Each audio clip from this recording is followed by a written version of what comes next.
Դիանա Գրիգորյանի «Վերջին զանգ» սերիալում Ավագն ու Վիկտորիան թվում էր, թե վերջապես վերադառնում են իրենց առօրյային, իրենց աշխատանքին, սովորական խաղաղ կյանքին, սակայն նոր իրականությունը խաղաղ չի թողնում հատկապես Վիկտորիային։ Նա անընդհատ անհանգիստ է, մտքում միայն մեկ հարց. ինչ է խոսում իր աղջիկը իր կենսաբանական ծնողների հետ։ Հենց այդ հանդիպումներն էլ Վիկտորիային դարձրել են լարված, կասկածամիտ, վիրավորված։ Ավագն ի տարբերություն նրա փորձում է իրավիճակին նայել սառը գլխով։ Նա վստահ է ամեն ինչ պետք է դիտարկել իր տեղում։ Ու եթե Անգելինան հանդիպում է Աննայի ու Սոսի հետ, ապա դա միանգամայն բնական է։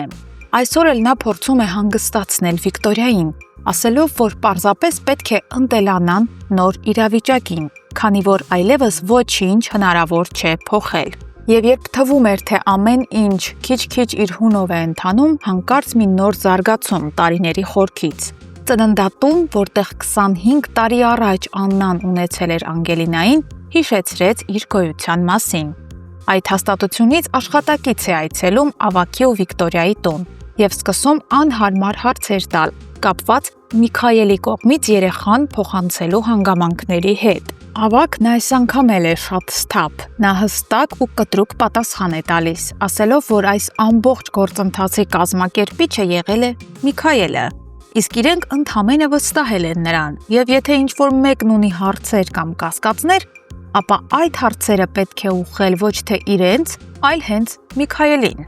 Այս բառերն ասում է խաղաղ, բայց հստակ, հասկացնելով, որ ինքը այլևս այդ սխալ շրջանի պատասխանատվությունը վերցնելու ոչ ցանկություն ունի, ոչ էլ ուժ։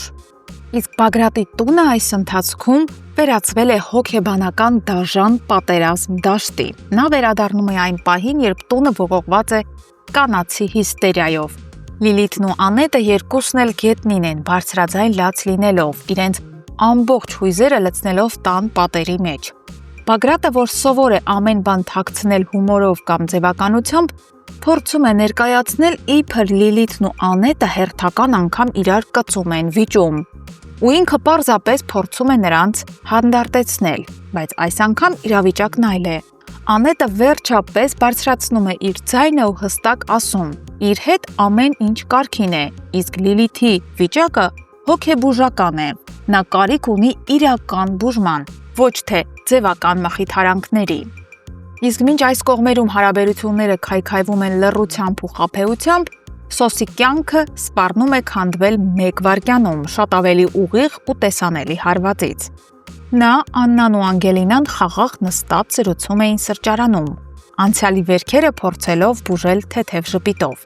Բայց հենց այդ պահին ներս է մտնում մի երիտասարդ։ Զավենիչին սպանող մարդու որդին է։ Նա սկսում է բացահայտ զառանցել, Սոսին հրապարակավ մեղադրել սպանության մեջ, ձգտելով վարկաբեկել նրան հենց Անգելինայի աչքի առաջ։ Սոսը փորձում է համբերել, բայց նրա ներսում եռացող արդարության զգացումը հաղթում է։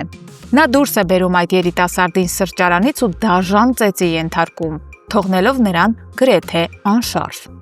Իսկ այդ դրվագից ընդամենը մի քանի րոպե անց ոստիկանությունը հայտնվում է։ Սոսը ձերբակալվում է, նրա ներսում այդ պահին մի աղոթք կա միայն, թե Աստված չանի այդ երիտասարդը մահանա, որովհետև եթե դա տեղի ունենա, Սոսն իր կյանքը ստիպված կլինի ապրել ճաղերի հետևում։ Բայց ամենացավալին ոչ թե հնարավոր պատժամիջոցն է, այլ այն, որ այս ամենն էլ տեղի է ունենում հենց այն պահին, երբ Սոսը վերջապես վերամիավորվել էր իր աղջկա հետ։ Սոսը պայքարել է հանուն ճշմարտության, հանուն դստեր,